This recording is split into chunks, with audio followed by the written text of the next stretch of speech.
Hey everybody, it's Jason Blaha here, and I thought I would sit down, do some relaxing therapeutic crafting here, and talk about something with you guys. And I know some of you guys are going to be like, I don't understand how this is fitness related, well, or bodybuilding or sports or anything else related. I'm going to tie it in for you guys because it really is, and not in the way that you think. So apparently in Cincinnati in the last 6 days, there have been 174 heroin overdoses. And so maybe Jerry Ward could talk to you guys about that. He could tell you about that in fitness. He talks about those things. But actually I'm not going to go there. I'm going to be a bigger man than that. Actually about 30 pounds of muscle bigger. But that aside, while there is a problem with a lot of recreational drug use in the fitness and bodybuilding world, that's another topic, and I will get to that this week. And it's not even the fact that this stuff is unhealthy or any of that, because we all know that heroin is unhealthy in the fitness world. No one in the fitness world really uses heroin. I know a lot of people who have recovered from heroin addiction by getting into fitness as part of their rehab, getting into weightlifting, getting into training. And I think weight training is a very powerful tool to give addicts something to replace that addiction with and to do something positive and constructive. And I think it's a very powerful tool for that. And I've known a few people who've done that extremely successfully. But the real story is that the reason people are overdosing is because they're taking a black market drug that has been cut with something else. It's been cut with an opiate to give a stronger response to the heroin. And it's the strongest opiate or tranquilizer, I believe, ever made. You'll have to read the story.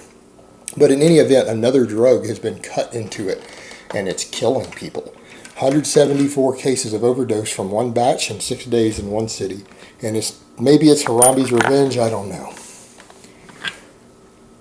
So, how this ties into fitness, sports, bodybuilding, any of that. How many guys you know out there who use black market drugs that aren't made by a pharmaceutical company? We all do. Every single one of us have friends who use underground lab PEDs and anabolics. Every single one of us have friends who do. If you train hard and you hang around other people who work out, you have friends using underground lab stuff somewhere. People often wonder, how do people fail drug tests all the time? If passing a drug test for an athlete is just an IQ test, why do so many athletes get popped? This is how they get popped. They're taking drugs they don't know they're taking. It's like, how are these heroin addicts overdosing on this other opiate? Because they're taking something they don't know is in it. You see that a lot in the normal drug world, but what people forget is that a lot of the underground lab steroid manufacturers aren't making enough money to be justifying doing felony level stuff on a large scale. So a lot of them branch over into other stuff as well. There's a big overlap between narcotics and anabolics out there. Very, very big overlap. And the same sort of mentality can get applied when there's overlap. And I've seen it. There are guys who run underground labs who cut their stuff with other stuff. Because a lot of people don't know the difference, they're mixing things in to give you a different effect. Like, there are guys who take trenbolone acetate because that's very expensive to manufacture. And you'll see it priced for similar prices for something like testosterone out there.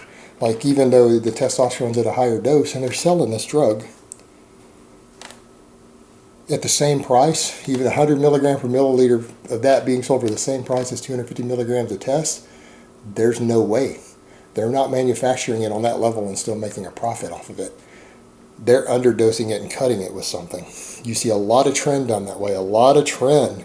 It's only a little bit of tren in the bottle, and the rest will be something like Winstrol thrown in, which has its own set of side effects, its own set of health effects. It's quite liver toxic. It messes up your HDL tremendously, elevates liver enzymes tremendously, things that tren doesn't do to the same extent, but it's much, much cheaper to manufacture. In fact, that manufacturer could be saving $10, $11 a bottle on their cost to make that. And they know a lot of the consumers can't tell the difference. So people get drugs put into these bottles of things that they don't know what's actually in there. And they can't always prepare for the side effects because they don't know what they're taking. They don't know if it's a pure substance. They don't know if it's been cut or not. They don't know what the real dose is. Or they get used to an underdose product and then they get a higher dose product and they try to use it at the same amount and they end up getting all sorts of side effects they're not used to. And people fail drug tests because of this. It's something that people need to be aware of when you're buying a black market substance that is not in a factory sealed pharmaceutical grade container of some type.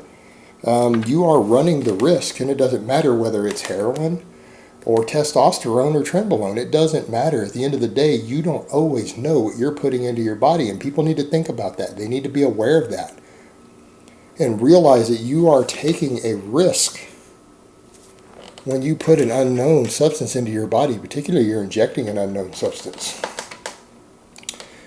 And stuff that you see like this with this heroin overdose, well, this is worse than what you're generally going to see from a steroid situation being cut. It could be that bad. You know, depending on what else they cut it with, you're unlikely to see it, but you're also unlikely to see this happen.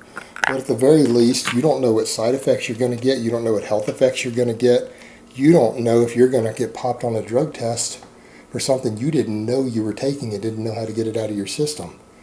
Black market drugs made by someone who, again, not a pharmaceutical company, it's always a risk. And I'm not saying there aren't a lot of guys out there who don't take a lot of care with what they do with this. There are guys who are serious about training. They are serious about making a good product. But these days, those people are in the minority in that business. A lot of the guys are in it purely for money, and they run it just like any other drug business. And they don't care about your health. They only care about the reputation of the brand, at least for a little while, so they can make their money. And sometimes that means changing doses, cutting stuff with other stuff, just to keep the reputation high. Again, like I said, with Winstrol being thrown in with the trend to cut their costs, and since the average guy can't tell the difference, they're not going to know anyways. As long as they put a little bit of real trend in there, it'll pass. I've seen cases of someone I knew in a social circle online was getting horrific side effects from her primobolan. Her clitoris and everything started growing, and it turned out she was being sold primobolan that was actually test propionate, because it's much, much cheaper, like dramatically cheaper, $20, $30 cheaper per bottle to manufacture. And they just labeled it different because a lot of men wouldn't be able to tell them apart, a low dose of propionate versus primobolan. They won't be able to tell. But when a woman gets it, they can tell. And she got some pretty nasty side effects because she put a drug in her body that wasn't what it was supposed to be. It wasn't what she bought. It wasn't what was on the label. So that's something that guys need to factor in when they get into that game and think about and put some real thought into of the reputation of what you're using, and the fact that you can't always guarantee that you're getting, when you're buying a black market substance, you can't guarantee what you're getting is what you think is in there. It is a gamble. It is a risk every single time that you do it. And that's unfortunate, but that is the real world. That's the nature oftentimes of black markets, particularly big scale black markets where people are trying to make a lot of money and producing a lot of products. It can be a risky game. And it's a calculated risk that guys, before they jump into something like that, really need to think out. Really think out carefully. Because you never know what you're going to get. And again, you're injecting something into your body. Always something to think about and consider.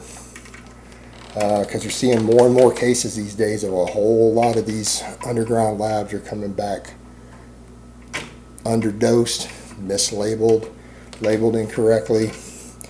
And it creates a lot of confusion out there when people start talking about different side effects of certain substances. It creates a lot of confusion because a lot of guys out there don't actually know what they're getting. They may not be taking what they think that they're taking, and they go to the internet and talk about the side effects. So you might be getting good information from them. You might be getting bad information from them. It's just unfortunate that that's the way it is, but that is the world that we live in. And I guess I've rambled on enough about that. I just thought it was an interesting analogy to make to look at what's happening with this heroin and realize that people who are using a lot of PEDs are potentially really dealing with the same sort of problem. The nature of black markets and substances made outside of a controlled legal environment. All right, guys, that's really all I have to say on that today. I hope it's been informative, and I will talk to you guys next time.